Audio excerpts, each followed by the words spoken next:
Hello everyone, দেখুন ব্যথা বিভিন্ন ধরনের আমাদের শরীরে কিন্তু হয়ে থাকে। এমন কোনো মানুষ নেই আমরা যে ব্যথা ছাড়া থাকতে পারি, কিন্তু স্পেসিফিক কিছু টাইমে আমাদের প্রচুর ব্যথা, কিছু ব্যথা স্পেসিফিক টাইমে আসে।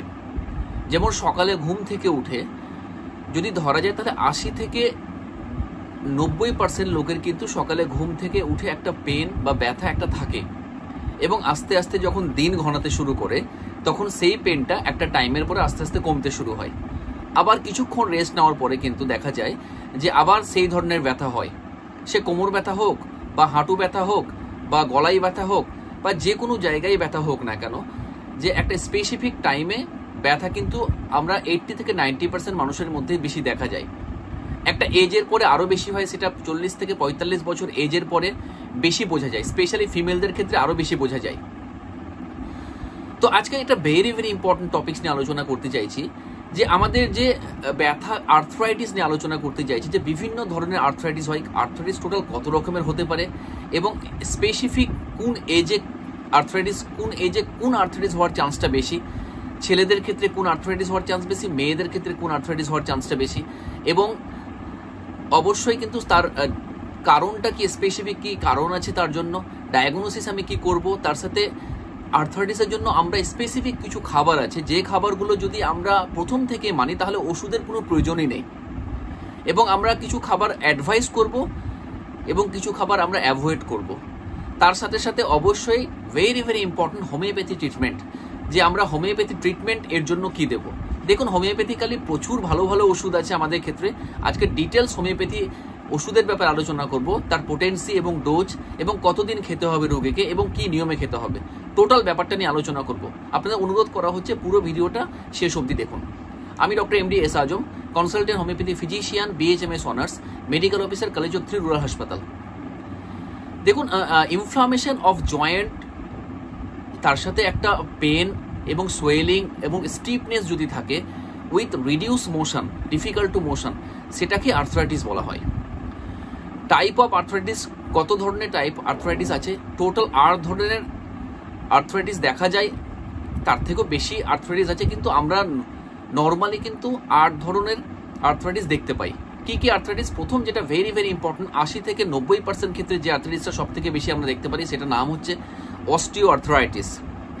যেটা কি হয়, একটা বেসিক্যালি যেটা কার্টিলেজ আছে, সেই কার্টিলেজটা কোনো কারণবশত হয় ছিঁড়ে যায় বা সেখানে কোনো ইনজুরি কিছু একটা হয়, সেটাতেই কিন্তু তার জন্য অস্টিও আর্থ্রাইটিস দেখা যায়। 2 নম্বর হচ্ছে রিউমাটয়েড আর্থ্রাইটিস, যেটা দেখা যায় 20 থেকে 30% কেসে রিউমাটয়েড আর্থ্রাইটিস আমরা বেসিক্যালি দেখতে পাই। এটা কমপ্লিটলি ইমিউনোলজিক্যাল একটা ফ্যাক্টর, এবং এটাতে একটা অটোইমিউনো ডিজিজ, অটোইমিউনো রিয়াকশন একটা হয়, এবং তার জন্য কিন্তু জয়েন্টে একটা ইনফ্লামেশন হয় এবং পার্মানেন্টলি কিছু ড্যামেজ চলে আসে। সঠিক সময়ে যদি আমরা ট্রিটমেন্ট করাই তাহলে অবশ্যই সেরে যায়। যদি সঠিক সময়ে ট্রিটমেন্ট না করাই তাহলে আস্তে আস্তে পেশেন্টের সিচুয়েশন এমনটাই খারাপ হয় যে রুগী শেষ অবস্থায় বলতেই থাকে যে আমি মরে গেলেই সব থেকে বেশি ভালো। এত ট্রিমেন্ডাস একটা ব্যথা পেশেন্ট রুগীদের আমাদের কাছে নিয়ে আসে। 3 নম্বর হচ্ছে সোরিয়াসিস আর্থ্রাইটিস। তার মানে এটা কি? এটা স্পেশালি দেখা যায় যে সোরিয়াসিস, যেটা স্কিনে আমাদের সোরিয়াসিস হয়, এক ধরনের স্কিন ইরাপশন, একটা কমপ্লিটলি ইমিউনোলজিক্যাল অটোইমিউন একটা ফ্যাক্টর হয়, তার সাথে যদি কোনো জয়েন্ট পেন থাকে সেটাকে সোরিয়াসিস আর্থ্রাইটিস আমরা বলবো। 4 নম্বর হচ্ছে গাউট। গাউটটা আমরা কেন, গাউটটা কোন সময়টা বলবো? যদি ইউরিক অ্যাসিড লেভেলটা আমাদের শরীরে, ব্লাডে ইউরিক অ্যাসিড নর্মাল থেকে বেশি হয় এবং তার জন্য স্পেসিফিক কিছু জয়েন্টকে ইনফ্লেম করে, বেসিক্যালি পায়ের বুড়ো আঙ্গুলকে সব থেকে বেশি নেয়, এবং সেটাকে আমরা গাউট বা গেটে বাত আমরা বলতে পারি। 5 নম্বর হচ্ছে অ্যাঙ্কাইলোজিং স্পন্ডাইলাইটিস। এটা স্পেশালি এফেক্ট করে স্পাইনে এবং তার সাথে স্যাক্রোইলিয়াক জয়েন্ট। স্যাক্রোইলিয়াক জয়েন্টটা কোন সময় বলবো, কোন জায়গাতে?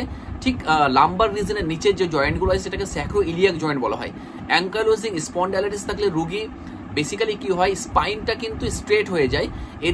এতে প্রত্যেকটা মানুষ কিন্তু সোজা হতে পারে না, এবং এটা পার্মানেন্টলি চেঞ্জ আসে এবং সামনে ঝুঁকে হাঁটতে থাকে এবং আস্তে আস্তে ক্রুকড হয়ে যায়, সামনে বেন্ডিং হয়ে যায়, সেটা কোনো রকমভাবে সোজা হতে পারে না। সেটা কমপ্লিটলি অটোইমিউনোলজিক্যাল একটা ফ্যাক্টর, এবং এটা এতটাই ডেঞ্জার হতে পারে যে শেষ অবস্থায় রোগীর সিচুয়েশন খুব খারাপের দিকে চলে যায়, ইভেন ডেথ অবধি হতে পারে। 6 নম্বর হচ্ছে juvenile arthritis. Juvenile arthritis specially কাদের ক্ষেত্রে দেখা যায়? যারা children, specially children under the age of 16 years of age, যাদের 16 বছরের নিচে বয়স থেকে যাদের ক্ষেত্রে স্পেসিফিক দেখা যায়, এটা কমপ্লিটলি একটা ইমিউনোলজিক্যাল ফ্যাক্টর বা অটোইমিউন ডিজিজের জন্য স্পেসিফিক হয়।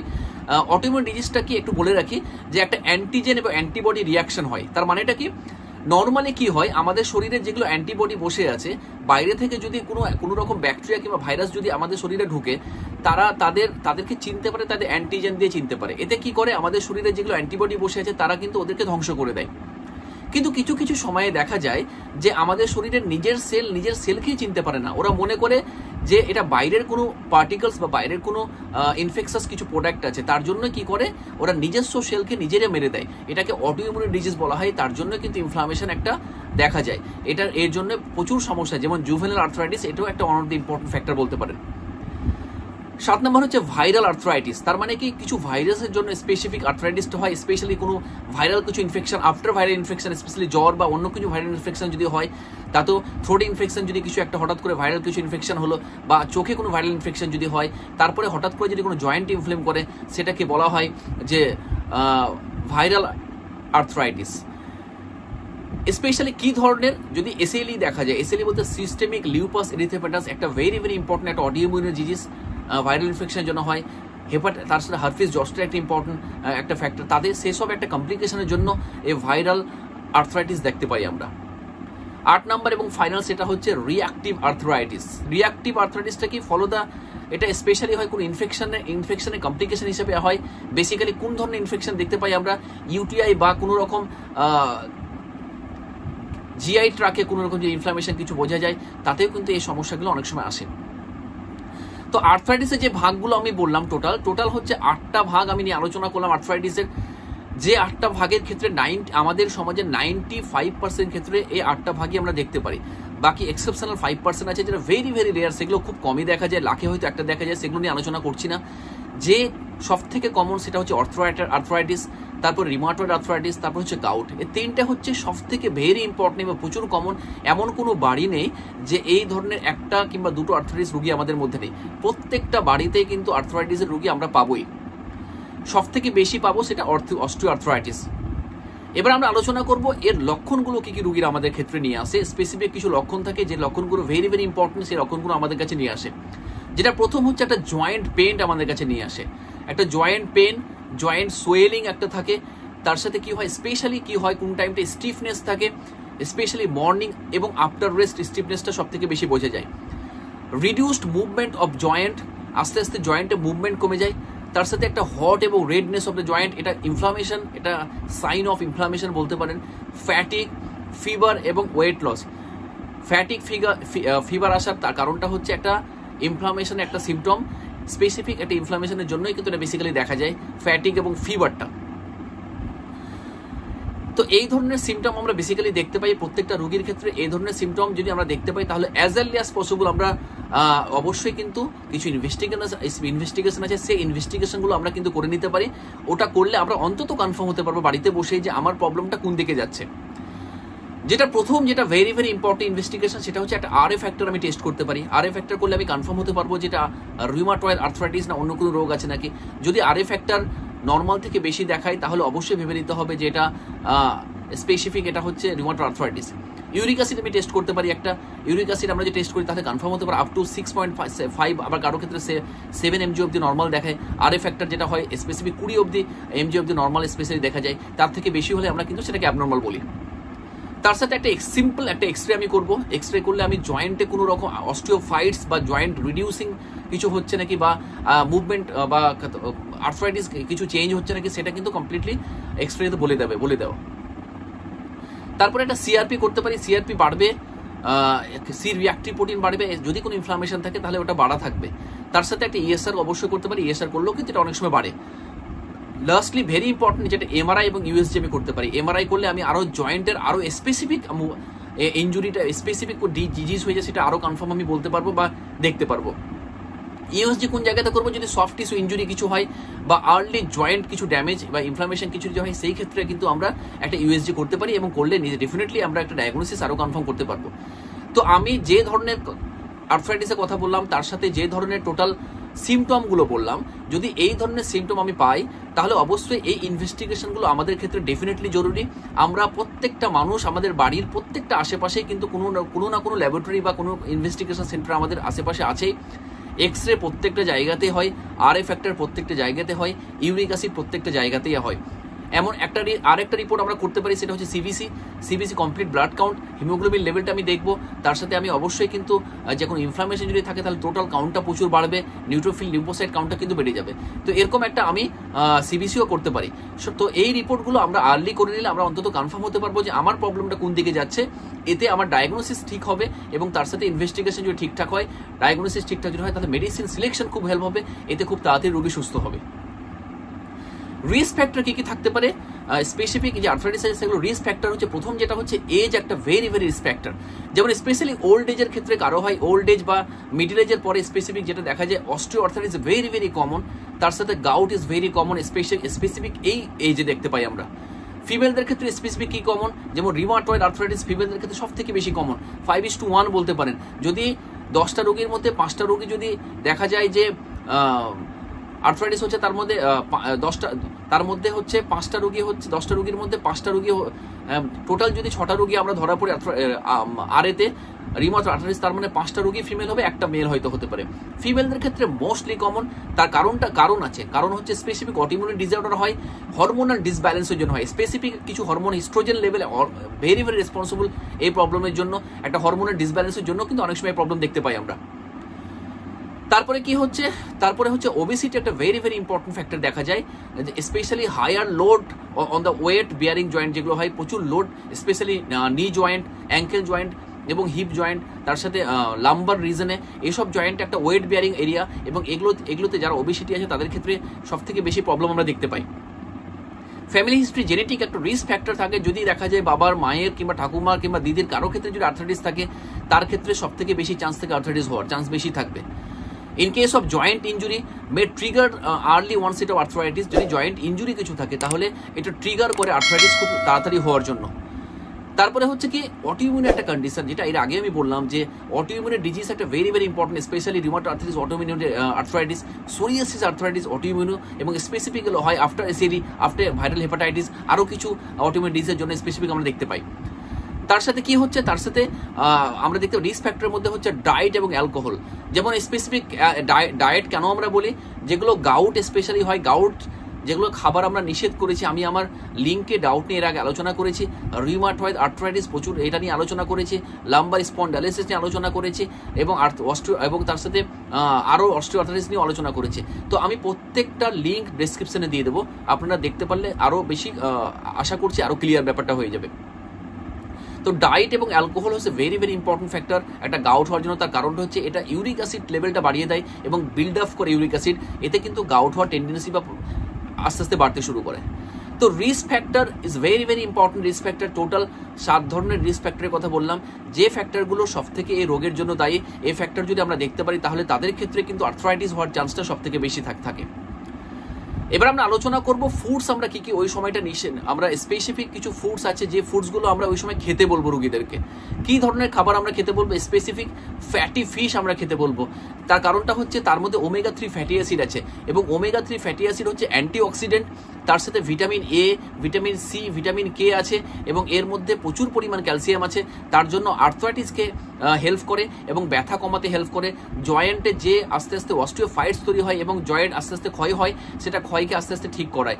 তো অবশ্যই কিন্তু আমরা ফ্যাটি ফিশ খাবো। ওমেগা-3 ফ্যাটি অ্যাসিড প্রচুর পরিমাণে অ্যান্টিঅক্সিডেন্ট আছে এবং পাওয়ারফুল একটা অ্যান্টি ইনফ্লামেটরি স্টেপ বলতে পারেন। 2 নম্বর লিফি গ্রিন ভেজিটেবল এবং cruciferous vegetable is very important. এর মধ্যে অ্যান্টিঅক্সিডেন্ট প্রচুর, ক্যালসিয়াম আছে, vitamin A, vitamin C, vitamin K, এই ধরনের খাবারের মধ্যে প্রচুর পরিমাণ আমরা দেখতে পাবো। লিফি গ্রিন এবং ক্রুসিফেরাস ভেজিটেবলের মধ্যে প্রচুর থাকে। স্পেশালি কোন ধরনের খাবার আমরা পাবো? যেমন স্পাইনাস, ব্রোকলি, ক্যাবেজ, এগুলো খাবারের মধ্যে সব থেকে বেশি ক্যালসিয়াম এবং vitamin A, vitamin C, vitamin K দেখতে পাবো। আরও প্রচুর ভিটামিন সি আছে, সাইট্রাস টাইপের ফুড আছে, ভিটামিন এ প্রচুর ধরনের খাবার আছে, ভিটামিন কে প্রচুর ধরনের খাবার আছে। আমি প্রত্যেকটা লিস্ট দিয়ে দেবো, আপনারা আরও ক্লিয়ার হয়ে যাবেন যে কী কারণে এই প্রবলেম হচ্ছে এবং অস্টিওআর্থ্রাইটিসের জন্য কতটা হেল্পফুল হতে পারে। ফ্যাটি ফুডের মধ্যে এর আগে আলোচনা করলাম, আমি বলতে ভুলে গেছি যে স্পেসিফিক কি ধরনের খাবারের মধ্যে ফ্যাটি ফুড থাকে। ফ্যাটি ফিশের মধ্যে সালমন টাইপের কিছু সামুদ্রিক কিছু মাছ যদি আমরা খাই তার মধ্যে প্রচুর পরিমাণে ফ্যাট আছে এবং প্রচুর পরিমাণ ওমেগা 3 ফ্যাটি অ্যাসিড আছে। এতে অবশ্যই কিন্তু অ্যান্টিঅক্সিডেন্ট, অ্যান্টি ইনফ্লামেটরি এবং প্রচুর পরিমাণে ইনফ্লামেশন কমাতে হেল্প করে, তার সঙ্গে ব্যথা কমাতেও কিন্তু হেল্প করবে। তো টোটাল দুটো ফুড নিয়ে আলোচনা করলাম, একটা ফ্যাটি ফুড এবং লিফি গ্রিন এবং ক্রুসিফারাস ভেজিটেবল নিয়ে আলোচনা করলাম। নেক্সট 3 নাম্বার হচ্ছে যেটা বেরি এবং ফ্রুটস। এগুলোর মধ্যে প্রচুর অ্যান্টিঅক্সিডেন্ট প্রচুর আছে, ভিটামিন সি প্রচুর আছে এবং রেডনেসকে কমাতে হেল্প করে, তার সাথে ইনফ্লামেশন কমাতে হেল্প করে। কোন ধরনের খাবারের মধ্যে সব থেকে বেশি এগুলো আছে? ব্লুবেরি, স্ট্রবেরি, তার সঙ্গে চেরি, তারপর অরেঞ্জ, পাইনঅ্যাপেল, মৌসুমি, এই ধরনের সাইট্রাস টাইপের কিছু ফুড, এগুলো খেলে কিন্তু সব থেকে বেশি হেল্প হয় ইন কেস অফ আর্থ্রাইটিসের ক্ষেত্রে। তার কারণটা হচ্ছে অ্যান্টিঅক্সিডেন্ট, ভিটামিন সি প্রচুর পরিমাণে এর মধ্যে আছে। 4 number nuts and seeds, very very important. Nuts seeds very important, প্রচুর পরিমাণে অ্যান্টি ইনফ্লামেটরি স্টেপ এবং ইমিউনিটি ফাংশনকে খুব ভালো গ্রো করে আমরা দেখেছি, এবং তার সাথে প্রচুর ফাইবার এবং তার সাথে হেলদি ফ্যাট প্রচুর এর মধ্যে আছে। যেমন কি ধরনের খাবার? আলমন্ড, তার সাথে walnut, chia seed, flax seed, এগুলোর মধ্যে প্রচুর পরিমাণে অ্যান্টিঅক্সিডেন্ট, ফাইবার, হেলদি ফ্যাট এবং অ্যান্টি ইনফ্লামেটরি প্রোডাক্ট আছে, যেটা খুব বেশি হেল্প করে ইন কেস অফ আর্থ্রাইটিসের ক্ষেত্রে। 5 নম্বর হচ্ছে whole grain. Specially whole grain কোন ধরনের খাবারের কথা বলবো? এটা কাজটা কি? হোল গ্রেনের স্পেসিফিক কি কাজ? Reduce CRP. আমাদের যে সিআরপি, সি রিয়াক্টিভ প্রোটিন হয়, স্পেশালি ইনফ্লামেশনের জন্য এটা হয়, ইনফ্লামেশনের জন্য বেড়ে যায়, তার পরিমাণটা কমাতে হেল্প করে, তার মানে ইনফ্লামেশনকে কমাতে হেল্প করে এবং ইমিউনিটি ফাংশনকে ঠিকঠাক রাখে। যেমন কোন খাবারের মধ্যে আছে? ওটস, ব্রাউন রাইস, এগুলো খাবার যদি আমরা খাই, হোল গ্রেন প্রচুর পরিমাণে আছে এবং আমরা অবশ্যই হেল্প হবে ইন কেস অফ আর্থ্রাইটিসের ক্ষেত্রে। 6 নাম্বার হচ্ছে olive oil, specially extra virgin olive oil. দেখুন, এমন কোনো তেল মানে অয়েল নেই যে পাওয়া যায় না, দোকানে প্রত্যেকটা দোকানে অলিভ অয়েল আপনি পাবেন। যদি না পাওয়া যায় তাহলে তো অনলাইন ডেফিনেটলি আছে, আমরা অনলাইন শপিং করতে পারি। স্পেশালি এর মধ্যে কি আছে? প্রচুর পরিমাণে হেল্প করে এটা। তার কারণটা হচ্ছে এর মধ্যে নর্মালি ন্যাচারালি কি আছে? নন স্টেরয়েড অ্যান্টি ইনফ্লামেটরি ড্রাগসের যে কাজটা হয়, যেমন আইব্রুফেন টাইপের যে কাজ হয়, সেই ধরনের কাজটাই কিন্তু আমরা অলিভ অয়েল যদি খাই এক্সট্রা ভার্জিন, সেই ধরনের কাজটা কিন্তু আমরা ন্যাচারালি পাবো এবং আস্তে আস্তে পেন কমাতে হেল্প করবে এবং তার সাথে সাথে ইনফ্লামেশন কমাতে হেল্প হবে, তার সাথে সোয়েলিংটাও কমাতে হেল্প হবে। এতে অবশ্যই আস্তে আস্তে আর্থ্রাইটিসটা কিন্তু কমের দিকে যাবে।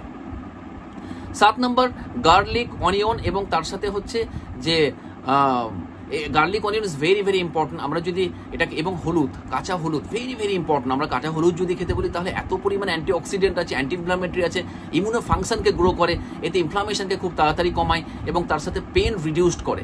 তো আমরা গার্লিক, অনিয়ন এবং তার সাথে কাঁচা হলুদ আমরা অবশ্যই খেতে পারি। এগুলো খেলে অন্তত প্রচুর পরিমাণে হেল্প হবে। 8 নম্বর হচ্ছে বিন এবং ডাল টাইপের কিছু খাবার, যেমন স্পেশালি ফাইবার, এর মধ্যে প্রচুর পরিমাণে ফাইবার আছে, প্রচুর পরিমাণে প্রোটিন আছে এবং তার সাথে পলিফেনল আছে। Polyphenol is very very important for anti inflammatory, inflammation কমাতে হেল্প করে, উইথ পেন রিডিউসিং ম্যাটারকে হেল্প করে, পেনকে কমাতে হেল্প করে, তার সাথে সাথে সোয়েলিং কমাতে হেল্প করে। এবং এর মধ্যে কি আছে স্পেসিফিক কোন ধরনের খাবারের মধ্যে দেখতে পাই আমরা? মসুর ডাল, সিম, ছোলা, এগুলোর মধ্যে প্রচুর পরিমাণে আমরা দেখতে পাই, এগুলোর মধ্যে প্রচুর পরিমাণে ফাইবার, প্রোটিন এবং তার সাথে পলিফেনল আছে। আমরা এগুলো অবশ্যই খেলে কিন্তু আর্থ্রাইটিস কমতে শুরু হবে।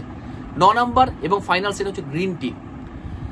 দেখুন, গ্রিন টি আমরা এতটাই দিনকে দিন উপকারিতা, আমাদের প্রত্যেকটা রোগের ক্ষেত্রে ভেরি ভেরি ইম্পর্টেন্স হচ্ছে। স্পেসিফিক কি আছে? অ্যান্টি ইনফ্লামেটরি প্রচুর আছে, অ্যান্টি অক্সিডেন্ট প্রচুর আছে এবং তার সাথে সাথে আমরা অবশ্যই চেষ্টা করব গ্রিন টিতে যদি খাই তার মধ্যে সুগার লেভেলটা কম করার, কারণ সুগারই অলওয়েজ কিন্তু ট্রিগার করে আর্থ্রাইটিসকে, ইনফ্লামেশন করাতে হেল্প করে এবং তার সাথে পেনকে কিন্তু বাড়াতে হেল্প করে। তাহলে অবশ্যই কিন্তু আমরা এটা করব। কোন ধরনের খাবার? টোটাল 9 ধরনের খাবারের কথা বললাম, যে খাবারগুলো আমি অ্যাডভাইস করতে পারি প্রত্যেকটা মানুষ। এটা নর্মালি আমরা কিন্তু কোনো মানুষই বাদ থাকবো না আর্থ্রাইটিসের জন্য, সবাই কিন্তু এফেক্টেড হয় এই রোগের জন্য এবং জয়েন্ট পেনের জন্য হয়। আমরা সবাই কিন্তু যদি খাই তাহলে অবশ্যই জয়েন্ট পেন থেকে আমরা আস্তে আস্তে বাধা পড়বো বা জয়েন্ট পেন কমাতে শুরু হবে, আমাদের কমাতে বিশাল হেল্প করবে। কোন খাবার আমরা অ্যাভয়েড করবো? স্পেসিফিক যেগুলো সুগারি ফুড, রিফাইন্ড কার্বোহাইড্রেট যেগুলো আছে সেগুলো টোটালি আমরা অ্যাভয়েড করবো। তার কারণ হচ্ছে এটা ইনফ্লামেশন করতে হেল্প করে এবং তার সাথে সাথে সোয়েলিং বাড়াতে হেল্প করে এবং পেনকে ইনক্রিজ করে এটা। দ্বিতীয় হচ্ছে red meat. Red meat is very dangerous, increase high uric acid, uric অ্যাসিডকে হাই করতে হেল্প করে, এতে কিন্তু গাউট লেভেলটা আস্তে আস্তে আরও বাড়তে শুরু করে, আরও হেল্প করে। 3 নাম্বার কি ধরনের খাবার? প্রসেস ফুড, ফ্রাই ফুড, এগুলো আমরা টোটালি অ্যাভয়েড করবো। তার কারণ হচ্ছে process food, fry food and always inflammatory এবং তার সাথে সাথে পেনকে অ্যাগ্রাভেট করতে হেল্প করে। Alcohol always trigger inflammation, always trigger pain. আমরা অ্যালকোহলকে টোটালি অ্যাভয়েড করবো। ডেয়ারি প্রোডাক্ট আমরা নিষেধ করবো। ডেয়ারি প্রোডাক্ট খাওয়ার পর মাছ পেন প্রচুর বেড়ে যায় আমাদের, এবং তার সাথে সাথে আমাদের ইনফ্লামেশনটা বাড়ে। এক্সট্রা সল্ট আমরা নিষেধ করবো। এক্সট্রা সল্ট খেলে কারণ সোয়েলিং, জয়েন্ট সোয়েলিং হয়, তার কারণ হচ্ছে যে ফ্লুইড রিটেনশন বেড়ে যায়, এতে জয়েন্ট সোয়েলিং বাড়ে। জয়েন্ট সোয়েলিং হলে স্টিফনেস বাড়ে, স্টিফনেস বাড়ে পেন বাড়ে এবং ডিফিকাল্ট টু মুভমেন্ট আমরা দেখতে পাই। তো টোটাল যে জিনিস নিয়ে আলোচনা করবো, স্পেশালি আর্থ্রাইটিস কি, টোটাল 8 ধরনের আর্থ্রাইটিস আমরা এখন ইদানিং দেখতে পাই। তার সাথে সিমটম আমি কি দেখতে পাবো, ডায়াগনোসিস আমি কি করব, রিস্ক ফ্যাক্টর কি কি আছে, তার সাথে অবশ্যই কি ধরনের খাবার আমি অ্যাডভাইস করব খেতে এবং কি ধরনের খাবার আমি অ্যাভয়েড করব খেতে। আমরা যদি প্রথম থেকে এগুলো জিনিস মেনটেন করি তাহলে আর্থ্রাইটিস, আমরা অবশ্যই আর্থ্রাইটিস থেকে মুক্তি পাবো। এবং প্রত্যেকটা মানুষ যে যন্ত্রণা, যে ব্যথা নিয়ে আমরা সকালে ঘুম থেকে উঠি, যখন ফ্রেশ হওয়ার কথা তখন ব্যথা যন্ত্রণা নিয়ে উঠি আমরা, সেই প্রবলেমটা আস্তে আস্তে কিন্তু কমতে শুরু হয়। এবার আমরা আলোচনা করব হোমিওপ্যাথি ট্রিটমেন্ট, হোমিওপ্যাথি মেডিসিন কি আছে। দেখুন, এমন কোনো ওষুধ নেই হোমিওপ্যাথিতে যে আর্থ্রাইটিসে কাজ হয় না, কিন্তু সিমটম সিমিলারিটি দরকার আছে। সিমটম পিকুলারিটি সিমটম পেলে প্রত্যেকটা মেডিসিন দারুণ রেসপন্স আমরা করে। কিন্তু কিছু ওষুধ সব থেকে বেশি ভালো কাজ করে, সেই ওষুধগুলোর কথাই আমি আলোচনা করব। প্রথম যেটা ভেরি ভেরি ইম্পর্টেন্ট, সেটা হচ্ছে Rhus toxicodendron. Rhus tox is excellent medicine for arthritis, acute arthritis এবং অ্যাকুট অস্টিওআর্থ্রাইটিস, অ্যাকুট গাউট, সমস্ত ধরনের জন্য সব থেকে বেশি কাজ করে। যে টোটাল 8খানা আর্থ্রাইটিসের কথা বললাম, সফটি আর্থ্রাইটিসের জন্য রাস্টাক্স ইজ এক্সেলেন্ট মেডিসিন। কি সিমটম থাকবে? প্রথম যে সিমটমটা থাকবে স্পেসিফিক, সকালে ঘুম থেকে উঠে ট্রিমেন্ডাস যন্ত্রণা, হাঁটতে পারবে না এবং বসলে বেশি অ্যাগ্রাভেশন হয়, চলাফেরা করতে গিয়ে ফাস্ট মুভমেন্ট একটু বেশি অ্যাগ্রাভেশন, যখন আস্তে আস্তে মুভমেন্ট বাড়ে তখন পেনটা কমতে শুরু হয়। স্পেশাল রেনি সিজন, তার সাথে ড্যাম্প ওয়েদার বা বৃষ্টিতে ভেজার পর থেকে বেশি আর্থ্রাইটিস হয় এবং রিলিফ বাই ওম অ্যাপ্লিকেশন দেখতে পাই। জল পিপাসা মডারেট থাকে এবং অবশ্যই গরম সেক করলে খুব বেটার ফিল করে। তো এরকম যদি হিস্ট্রি আমরা পাই তাহলে রাস্টাক্স 30 পোটেন্সি অন্তত দিনে 3 বার 7 দিন টানা চালাতে বলবো, দেখুন পেশেন্ট 80% বেটার ফিল করবে। দ্বিতীয় ওষুধ হচ্ছে Bryonia Alba. Bryonia Alba excellent medicine. যদি কি ধরনের সিমটম রোগীরা আমাদের কাছে নিয়ে আসবে, প্রচুর জল পিপাসা রোগীর মধ্যে থাকবে, ব্যথা কমপ্লিটলি কমবে যখন রেস্ট নেবে, ব্যথা বাড়বে ঠিক চলাফেরা করতে গেলে এবং তার সাথে গরম সেক করলে ব্যথা আস্তে আস্তে কমতে শুরু হয়। তো এরকম যদি আমরা সিমটম পাই তাহলে ব্রায়োনিয়া আমরা 30 দিনে 3 বার 7 দিন খেতে বলবো। দেখুন আপনার ব্যথা ডেফিনেটলি 100% না হলেও 60 থেকে 70% কিন্তু কমবে। 3 নম্বর আর্নিকা মন্টানা। কোন ক্ষেত্রে দেবো? স্পেশালি ইনজুরি যেগুলো হয়, ইনজুরির পরে যদি কোনো আর্থ্রাইটিস হয়, কারেন্ট কোনো ইনজুরির ফলে আর্থ্রাইটিস, তখন আমরা আর্নিকা ইউজ করতে পারি। আর্নিকা লোয়ার পোর্টেন্সে দিনে 3 বার অন্তত 7 দিন যদি চালাই তাহলে এই ব্যথা আস্তে আস্তে কমতে শুরু হয়। যে কারণে লিগামেন্টের বা তার সাথে যদি স্প্রেন কিছু হয় বা পেন হয় বা আঘাত লাগে জয়েন্টে, তার জন্য ভালো রেসপন্স করে arnica Montana 30 lower potency. 4 number ledum pal is excellent remedy. Ledum pal also important factor যদি কোনো ইঞ্জুরি হিস্ট্রি থাকে, স্পেশালি লোয়ার জয়েন্টে দেখা যায়, অ্যাঙ্কেল জয়েন্ট বা রিস্ট জয়েন্টে একটা ট্রিমেন্ডাস পেন বা ছোট কোনো জয়েন্টে ট্রিমেন্ডাস একটা ব্যথা নিয়ে আমাদের রোগীরা আসে, সেসব ক্ষেত্রে কিন্তু দারুণ রেসপন্স আমরা পাই এবং দারুণ কাজ করে। কিন্তু আমরা অবশ্যই চেষ্টা করবো লিডাম্পাল 30 দিনে 3 বার 7 দিন খেয়ে দেখুন, তারপরে ডেফিনেটলি আপনি আস্তে আস্তে কমতে শুরু হবে। 5 নম্বর কলচিকাম। কোন ক্ষেত্রে দেবো? যাদের ইউরিক অ্যাসিড বেশি আছে, ইউরিক অ্যাসিড ডায়াথিসিস যাদের আছে, যাদের গাউট ইউরিক অ্যাসিড লেভেলের ব্যথা আছে, সেই সব রোগীদের ক্ষেত্রে কলচিকাম 30 আমি দেবো। তার সাথে কি সিমটম থাকবে? এই ব্যথার সঙ্গে একটা নসিয়া টেন্ডেন্সি থাকবে, তার সাথে একটা vomiting tendency, specially cooking food সহ্য করতে পারবে না, ফুডের সেন্ট নিলে অ্যাগ্রাভেট করবে, ব্যথা বাড়বে, তার সাথে আরও কিছু অ্যাগ্রাভেশন হবে। সেই ক্ষেত্রে 30 পোটেন্সি দিনে 3 বার আমি অন্তত 7 দিন চালাতে বলবো। দেখুন তারপরে দেখবেন আস্তে আস্তে পেশেন্ট রিলিফের দিকে যাবে। 6 নম্বর causticum is excellent medicine. Causticum কোন ক্ষেত্রে? ক্রনিক ইঞ্জুরি যারা থাকে, একটা লিগামেন্টাল কোনো ইঞ্জুরি বা স্টিফনেস প্রচুর হচ্ছে এবং স্পেশালি মর্নিং অ্যাগ্রাভেশন, আস্তে আস্তে মোশনে রিলিভ হচ্ছে, এইসব ক্ষেত্রে কস্টিকাম আমি 30 পোটেন্সি দিনে 3 বার আমি 6 থেকে 7 দিন চালালে ডেফিনেটলি আস্তে আস্তে কমতে শুরু হবে। 7 নম্বর হচ্ছে রুটা গ্রাভিনান্স। কখন দেবো? যদি কোনো লিগামেন্টাল ইঞ্জুরি বা স্পেন হয়ে থাকে বা লিগামেন্ট অনেক সময় যদি এই প্রবলেম স্প্রেন হলে বা জয়েন্টে কোনো জয়েন্টে যদি কোনো আঘাত লেগে থাকে, সেই ক্ষেত্রে আমি রুটা গ্রাভিনান্স এক্সেলেন্ট এবং দারুণ রেসপন্স আমরা পাই। যদি লোয়ার পোটেন্সি দিনে অন্তত 3 বার করে যদি 7 দিন চালাই তাহলে অবশ্যই 70 থেকে 80% রোগী আস্তে আস্তে কম হবে। Calcarea fluor excellent medicine. যদি রাস্টাক্সের একটা ইঞ্জুরির জন্য যেমন কাজ করে ক্যালকেরিয়া ফ্লুওর সেম কাজ। যদি ক্রনিক ইঞ্জুরি থাকে, রোগী আমাদের এসে পড়বে ডাক্তার 1 বছর আগে আমাদের আঘাত লেগেছিল, একটা ক্রনিক ইঞ্জুরি থাকে, মর্নিং অ্যাগ্রাভেশন থাকে এবং রিলিফ বাই মোশন যদি থাকে, হট অ্যাপ্লিকেশন রিলিফ থাকে, নাইট অ্যাগ্রাভেট যদি থাকে, এসব যদি তার সাথে হিস্ট্রি যদি অফ ইঞ্জুরি থাকে, তাহলে আমরা ক্যালকেরিয়া ফ্লুওর 30 পোটেন্সি দিনে 3 বার 7 দিন চালাতে পারবো। ডেফিনেটলি আস্তে আস্তে সমস্যা কিন্তু কমতে শুরু হবে। তো 9 নম্বর হচ্ছে মিডরাইনাম। দেখুন মেডোরাইনাম এত ভালো রেসপন্স আছে মেডিসিন। মেডোরাইনাম কমপ্লিটলি দেখুন যে আমাদের জয়েন্ট যে কোনো ধরনের ব্যথার জন্য আমাদের এক্সেলেন্ট মেডিসিন মেডোরাইনাম। আমরা স্পেসিফিক কি কি সিমটম থাকতে পারে, প্রত্যেকটা মর্নিং অ্যাগ্রাভেশন, মোশনের রিলিফ, তার সাথে বার্নিং, হাতের তালা পায়ের তালা প্রচুর জ্বালা হয় রোগী, স্পেশালি জলের পিপাসা খুবই ভালো থাকে, এবং অবশ্যই কিন্তু একটা মেমোরি প্রচুর ফরগেটফুল থাকে রোগীদের, গরম কাতুরে থাকে, হাতের তালা পায়ের তালা প্রচণ্ড জ্বালা করে এবং ফরগেটফুল প্রচুর থাকে। এরকম হিস্ট্রি যদি থাকে মেডোরাইনাম 200 দিনে 2 বার করে 3 দিন খাওয়াতে বলবো, 3 থেকে 4 দিন, তার বেশি আমরা বলবো না, কারণ অ্যাগ্রাভেট করতে পারে। প্রচুর ডিপ অ্যাক্টিং রেমেডি একটা, নো সোর্স একটা, আমরা চেষ্টা করবো যে 3 থেকে 4 দিন খান, তারপর দেখুন আস্তে আস্তে কমতে শুরু হয়। 10 নম্বর acid benzoic, excellent remedy, specially uric acid ডায়াসিসিসের ক্ষেত্রে খুব ভালো কাজ করে। কীরকম হিস্ট্রি নিয়ে আসে, প্রচণ্ড একটা ইউরিনে দুর্গন্ধ, ঝাঁঝ গন্ধ থাকে, একটা গাউট, প্রত্যেকটা জয়েন্টে পেন থাকে, স্পেসিফিক নি জয়েন্ট, তার সাথে সাথে অ্যাঙ্কেল জয়েন্ট এবং ছোটো ছোটো জয়েন্টে পেন থাকে, এবং হিস্ট্রি অফ যদি একটা গাউট থাকে তাহলে খুবই ভালো রেসপন্স করে। লোয়ার প্রোডোসে দিনে 3 বার আমি অন্তত 7 দিন চালাতে বলবো, তাহলে আস্তে আস্তে কমতে শুরু হবে। 11 নম্বর হচ্ছে thuja occidentalis, excellent remedy. Thuja occidentalis also important drug for, also important medicine for আর্থ্রাইটিসের জন্য, যে কোনো আর্থ্রাইটিসে খুব ভালো কাজ করে, স্পেশালি কাদের ক্ষেত্রে যারা একটু ওবিসিটি, একটু মোটা সোটা যারা আছে, স্পেশালি রেনি সিজন, হট সিজনে, রেনি সিজন, ড্যাম সিজনে প্রচুর ভাবে অ্যাগ্রাভেট করে, এবং তার সাথে একটা ওয়ার্ড বা টিউমারের টেন্ডেন্সি থাকে, একটা ফ্যামিলি হিস্ট্রি, একটা হয়তো টিউমার বা কোনো রকম কোনো আর্থ্রাইটিস ছিল হয়তো বা আছে কারো, সেই সব রোগীদের ক্ষেত্রে থুজা আমরা লোয়ার পোটেন্সি দিনে 7 দিন অন্তত চালাবো, দিনে 2 বার 3 বার করে, তাহলে দেখবেন আস্তে আস্তে কমতে শুরু হবে। লাস্ট ভেরি ইম্পর্টেন্ট অ্যাক্টিয়া স্পাইকাটা, যেটা সব থেকে লোয়ার ছোট ছোট জয়েন্টের জন্য দারুণ রেসপন্স করে। ছোট ছোট জয়েন্টের জন্য স্পেসিফিক যেগুলো কোন লেভেলের জয়েন্ট, ফিঙ্গার জয়েন্ট জন্য, ছোট ছোট জয়েন্টের জন্য বেশি ভালো কাজ করে। আমরা দেখেছি এরকম ওষুধ যদি দেয় লোয়ার পোটেন্সি, তাহলে স্মল জয়েন্টে যে পেন থাকে কমপ্লিট আস্তে আস্তে কমতে শুরু হয়। আরও প্রচুর মেডিসিন আমাদের কাছে আছে, কিন্তু ম্যাক্সিমাম যে ওষুধগুলো সব থেকে ভালো কাজ করে সেই ওষুধগুলো নিয়ে আলোচনা করলাম। আরও প্রচুর ওষুধ আছে অ্যাকর্ডিং টু হোমিওপ্যাথি। কোনোদিন কোনো রোগের জন্য স্পেসিফিক ওষুধ হোমিওপ্যাথিক নেই, যেহেতু অ্যাকর্ডিং হোমিওপ্যাথিক্যালি কি নিয়ম হচ্ছে, টোটাল কেস ট্রেকিং বা টোটালিটা সিমটম করে মেডিসিন দেওয়ার নিয়ম আছে। যেহেতু একটা টপিক্স নিয়ে আমি আলোচনা করছি, তার জন্য মেডিসিন ট্রিটমেন্টের ব্যাপারটা আমাকে বলতে হবে, তার জন্য আমি বললাম আপনারা অবশ্যই ট্রাই করে দেখতে পারেন। ট্রাই করে দেখুন, ডেফিনেটলি আমরা রিলিফ তো হবে। যদি কোনো রকম কোনো জিজ্ঞাসা থাকে, কোনো জানার থাকে, কমেন্ট করুন, আমি চেষ্টা করবো উত্তর দেওয়ার। তারপরে যদি তার আরও যদি বেটার মনে হয় আপনার যে আরও কিছু বেটার, তাহলে অবশ্যই নিয়ারেস্ট কোনো কোয়ালিফাইড হোমিওপ্যাথি ডাক্তারকে দেখাতে পারেন, দেখবেন আপনার প্রবলেম ডেফিনেটলি আস্তে আস্তে সুস্থ হবে। তো এখন প্রচুর আমাদের মধ্যে আর্থ্রাইটিস হয়েছে, সবার মধ্যে অবশ্যই রিকোয়েস্ট করবো এটা শেয়ার করুন, কারণ প্রত্যেকটা মানুষের মধ্যে কেউ না কেউ যদি উপকারিত হয় তাহলে ভাববো এই ভিডিও অবশ্যই সার্থক হয়েছে আমার। ভালো থাকুন সবাই, লাইক কমেন্ট এবং সাবস্ক্রাইব করুন, তাহলে নেক্সটে আরও ভালো কিছু ভিডিও আমি নিয়ে আসবো। পুরো ভিডিও দেখার জন্য সবাইকে ধন্যবাদ, সবাই ভালো থাকুন।